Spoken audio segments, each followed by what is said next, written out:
April 1945. The war was ending. German women prisoners sat in rows, quiet, obedient. American GIs walked by with machine guns. Not a single flinch. Then a U.S. Army medic entered holding a syringe. Screams erupted. Women scrambled backward. Some threw themselves against walls. The soldiers were confused. Why would they fear a needle more than a rifle? The answer lies in one of the darkest propaganda campaigns in history. The spring of 1945 brought chaos to Europe. The Third Reich was collapsing.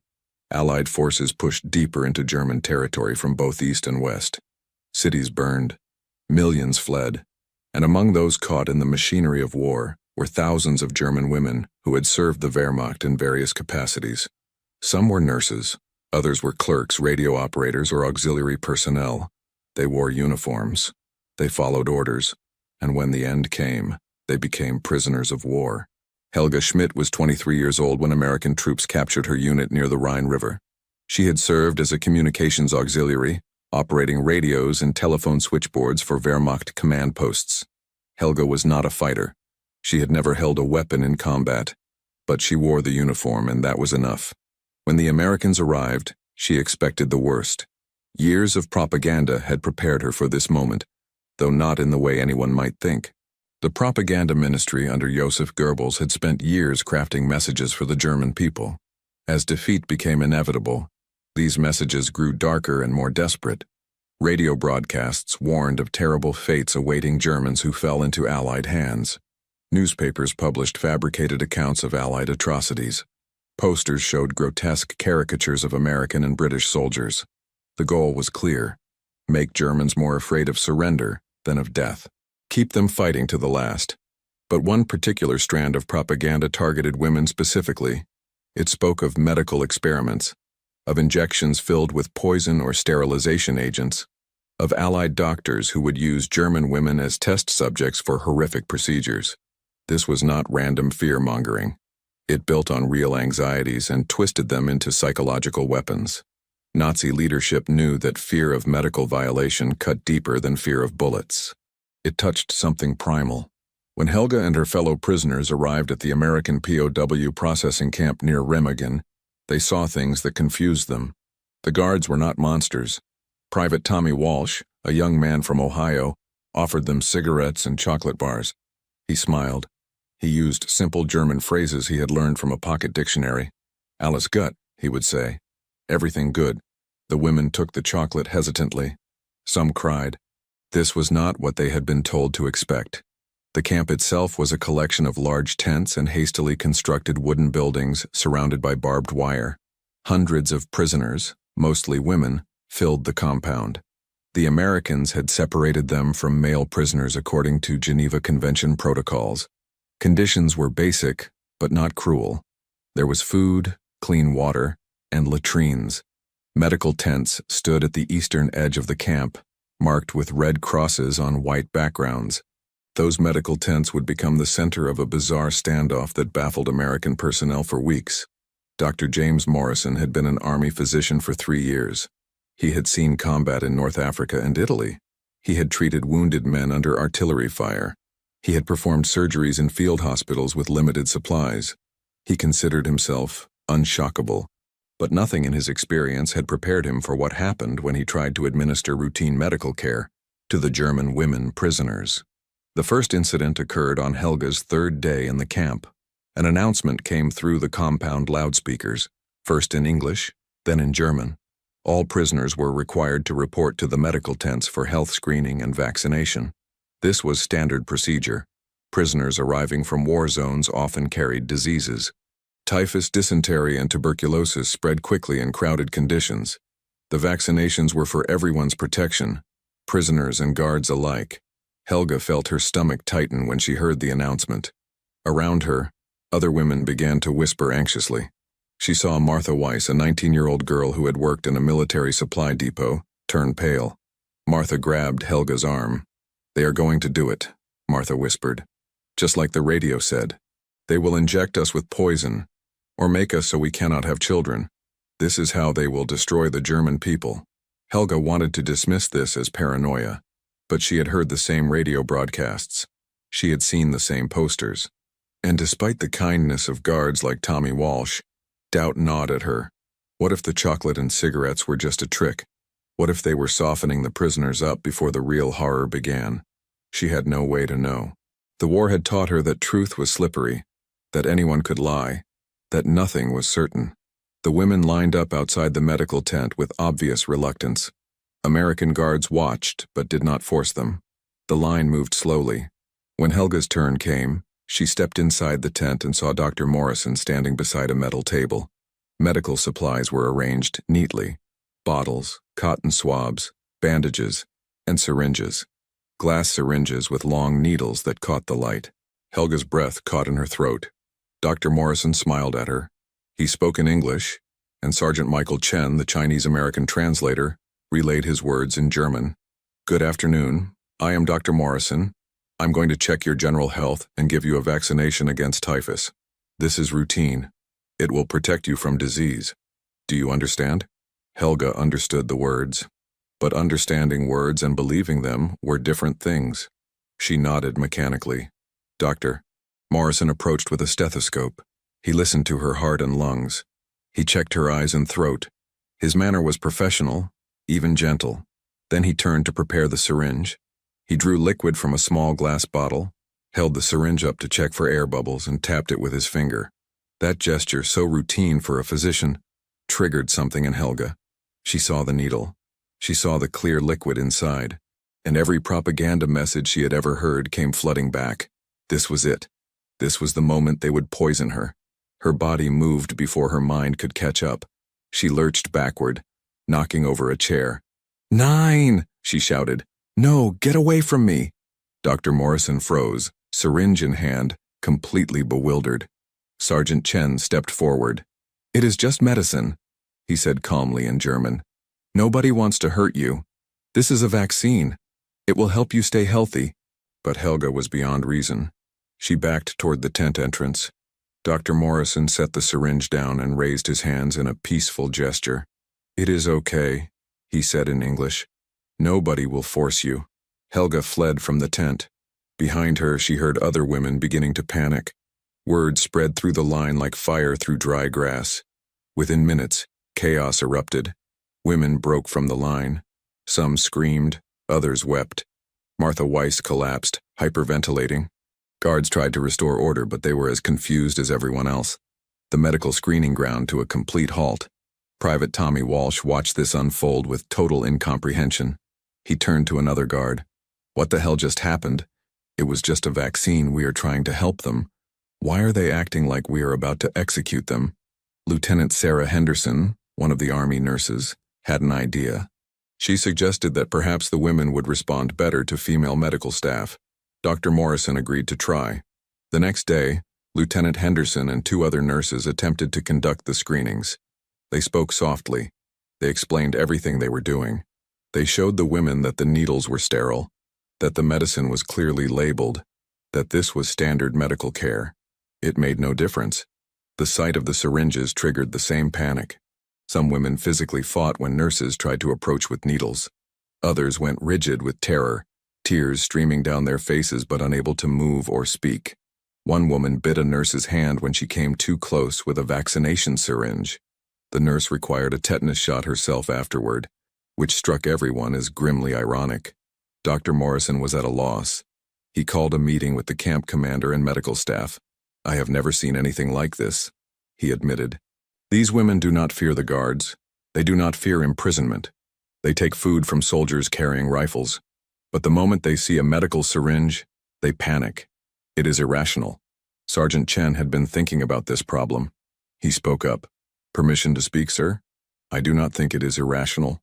Not from their perspective. I think they have been told something terrible about Allied medical personnel. Propaganda. They have been conditioned to fear this specific thing." The camp commander, a colonel from Virginia, nodded slowly. "That would make sense. Goebbels was many things, but he was not stupid. He knew how to manipulate fear. If he wanted to keep Germans from surrendering, he would need to make surrender seem worse than death. Medical torture would be an effective message, especially for women." Dr. Morrison rubbed his face tiredly. "So what do? We cannot leave them unvaccinated. Disease will spread. and many of them need medical treatment. I have seen women with infections, malnutrition, and untreated injuries. They need help, but they will not let us provide it. We need to deprogram them, Lieutenant Henderson suggested. Show them that the propaganda was false. But how do we do that when they will not let us near them with the very instruments we need to prove we mean no harm? It was Sergeant Chen who proposed the solution that would eventually work. We need time, he said, and we need to show them rather than tell them. Let me talk to some of the prisoners who seem more reasonable. Let me explain things slowly without any medical equipment present. Let them ask questions. Let them see other prisoners being vaccinated and surviving without harm. We need to build trust. The approach was approved. Sergeant Chen began spending hours each day in the prisoner compound simply talking. He sat with small groups of women and answered questions. He explained what vaccines were, how they worked, why the Americans wanted to give them. He talked about germ theory and disease prevention. He showed them medical textbooks with diagrams. He was patient when they were skeptical, calm when they were angry.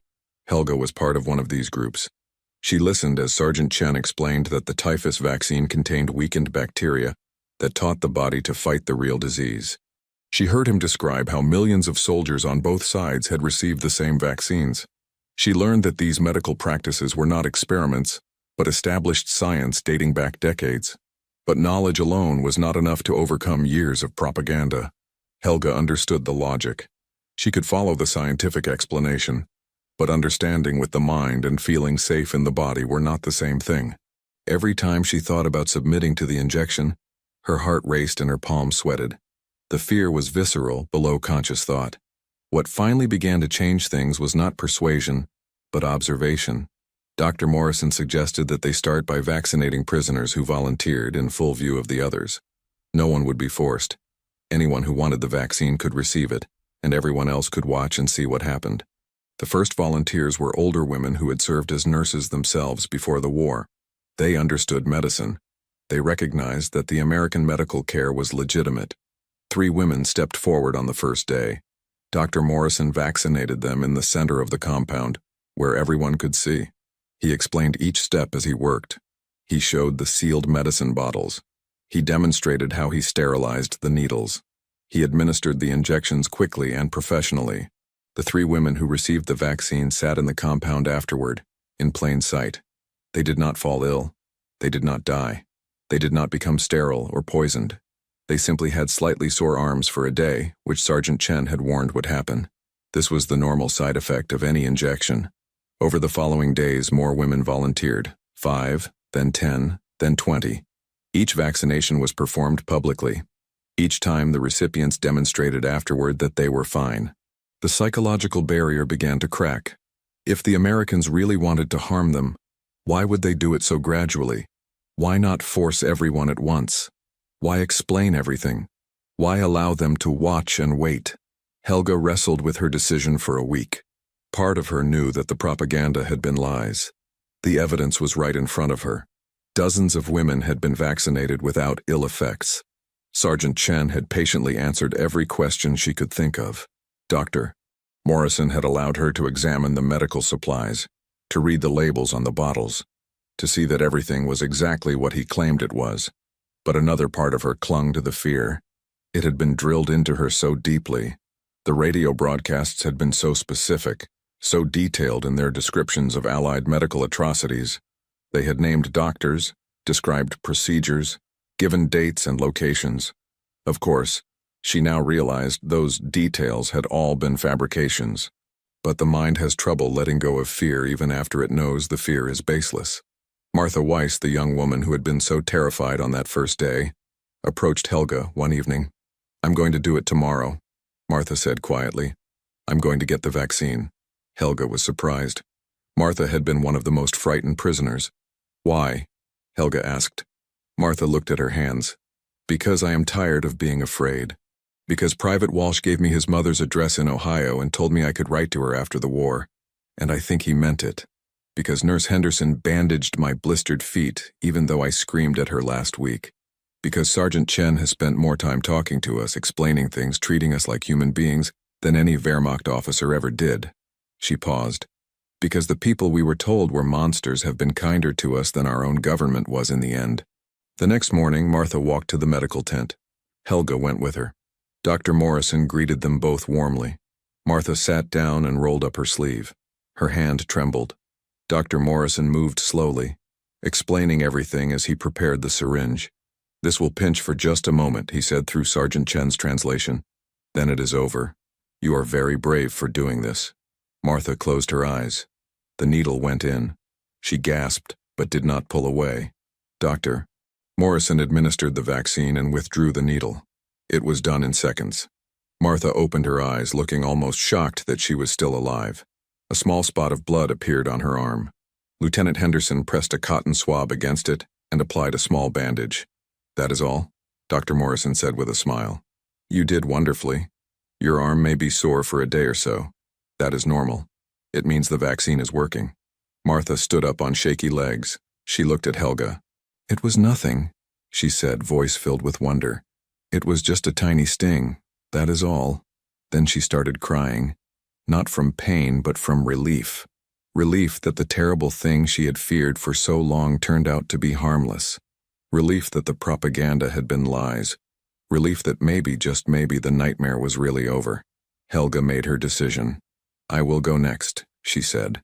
When the needle entered her arm, Helga felt a sharp pinch and then nothing. The whole procedure took less than a minute. She walked out of the medical tent feeling strangely lighter. A weight she had not even fully recognized had lifted. The fear had been a chain, and she had just broken it.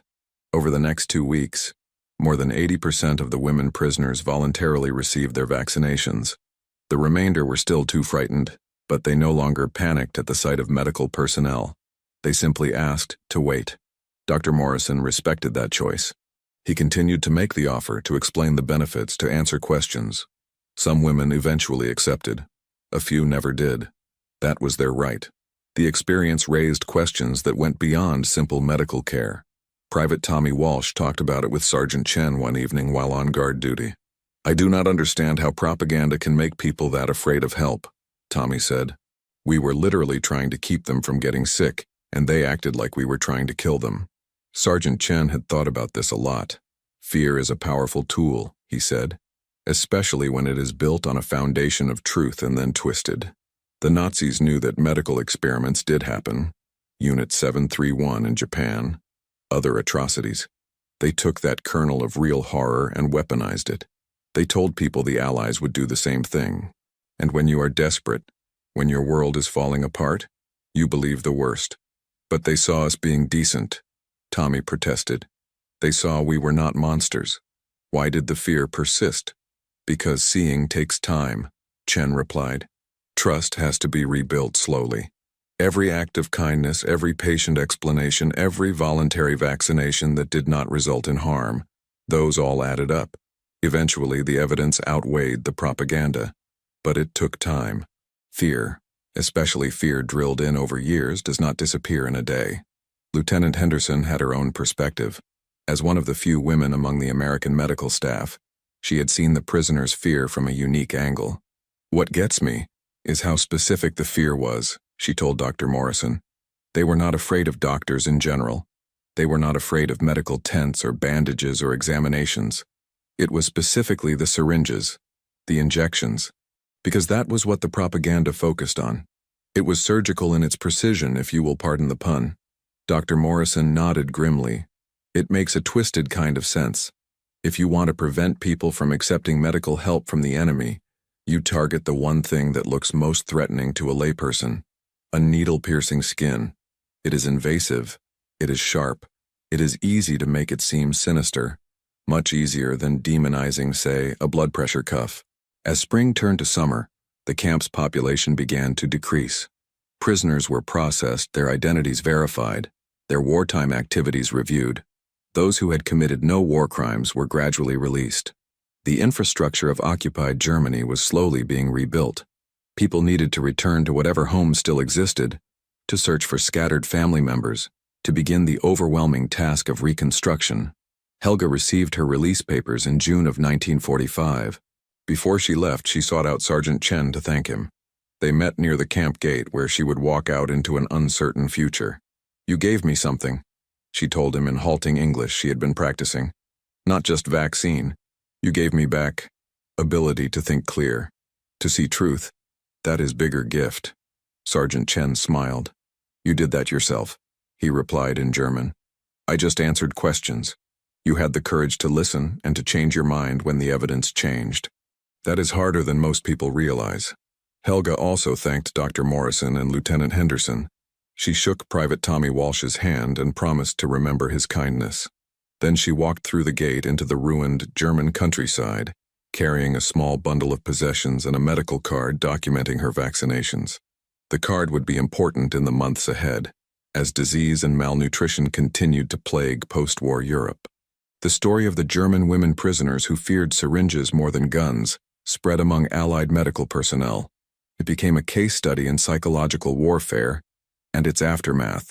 Military psychologists analyzed it.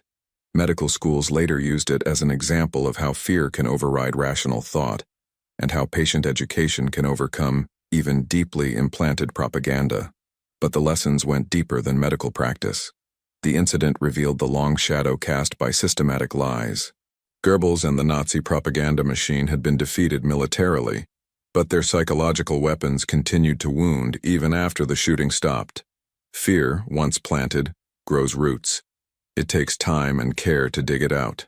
Years later, when historians examined Nazi propaganda materials, they found explicit directives about spreading fear of Allied medical treatment. Internal documents showed that this was deliberate policy, designed to prevent surrender and encourage Germans to fight to the death. The strategy failed in its broader goal. Germany still lost the war, but it succeeded in terrorizing thousands of individuals, making their last days of the war and early days of captivity more frightening than necessary. Oberschwester Ingrid Kohler, the former German military nurse who had helped spread distrust among the prisoners, was one of the last to accept vaccination. She had been a true believer in the regime. For her, accepting American medical care meant admitting that everything she had believed was wrong. That was a harder pill to swallow than any vaccine. But eventually, watching her former patients recover while she remained trapped in fear, she made her choice.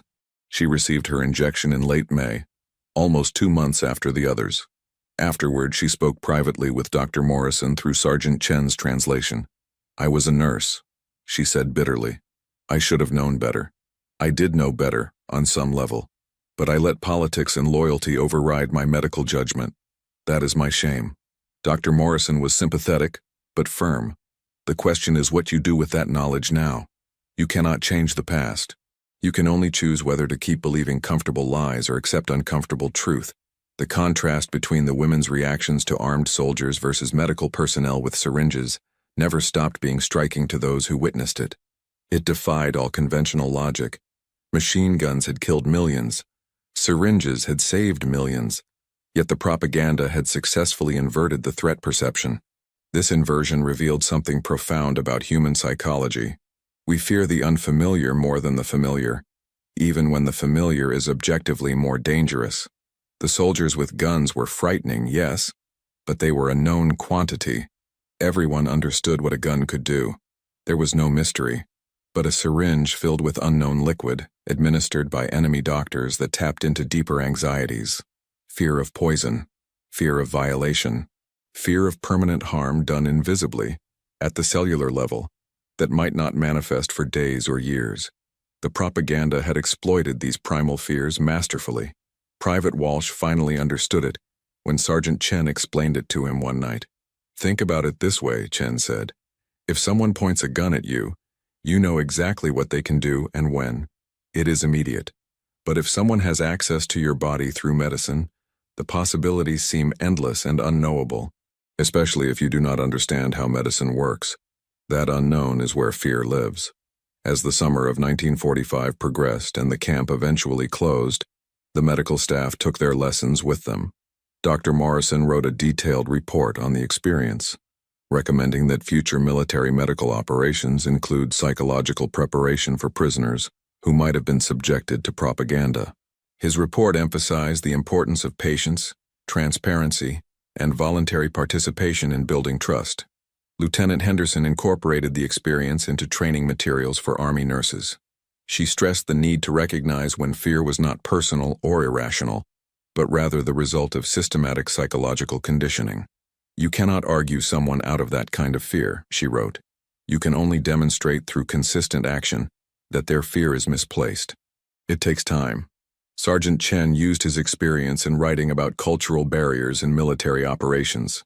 His work would later be used in training translators and liaisons for occupation forces. He emphasized that winning a war was not just about military victory, but about winning the peace afterward. And that required understanding the psychological landscape of the defeated population.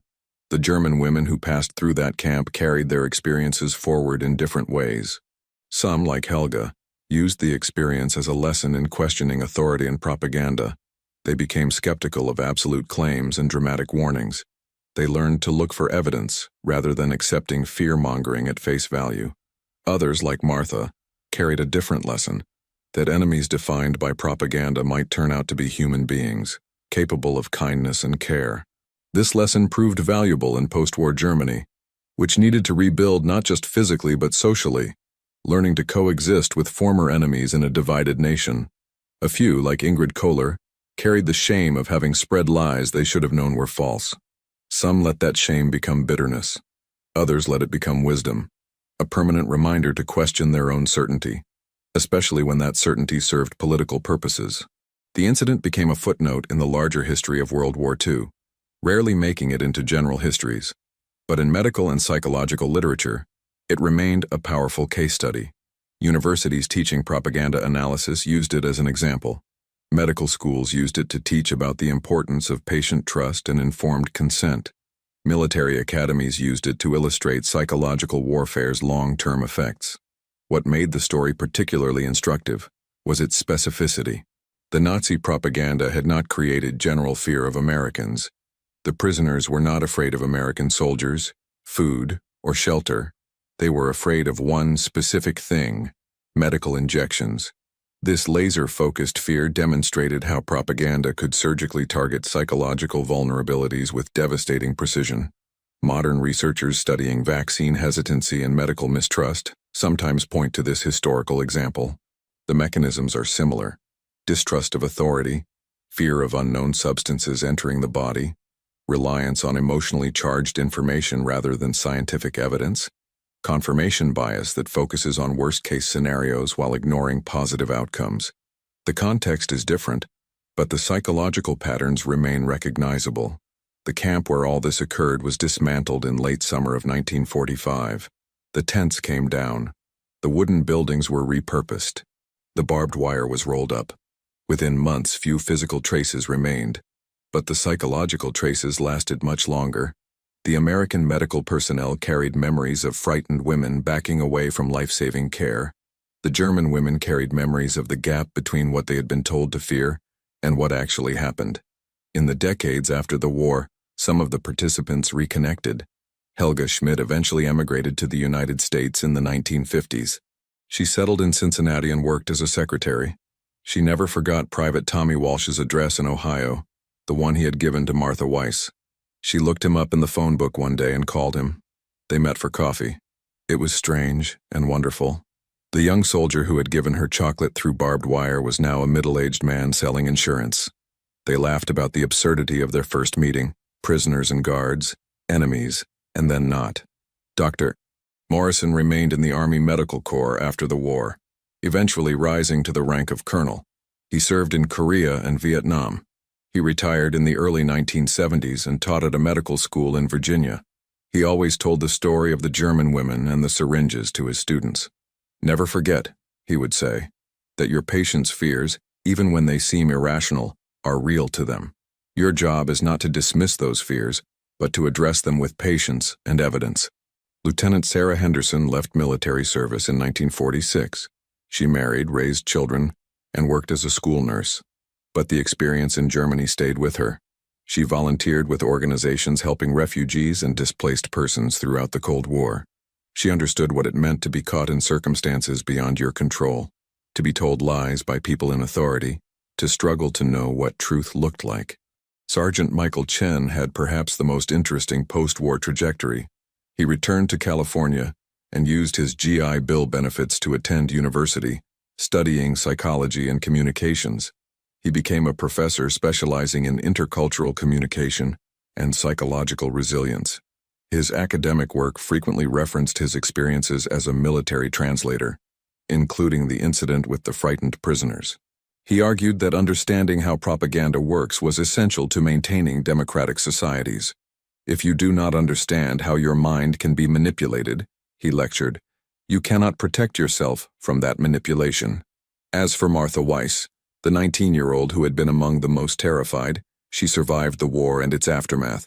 She returned to her hometown, or what was left of it, and found that her family had not. She was alone. She worked various jobs in the ruins of Germany, contributing to reconstruction. In the late 1940s, she met a British soldier stationed in the occupation forces. They married, and she moved to England, far from the devastation. She rarely spoke of her time as a prisoner, but when she did, she always mentioned the moment she allowed Dr. Morrison to vaccinate her.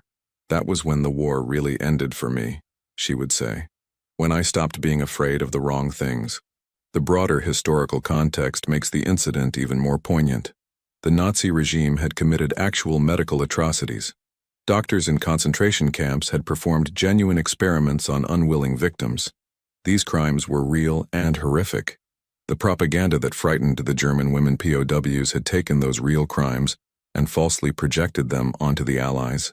This made the lies more effective because they were built on a foundation of truth, twisted and redirected.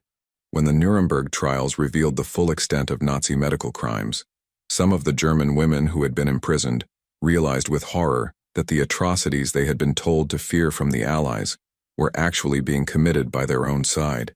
This revelation was devastating.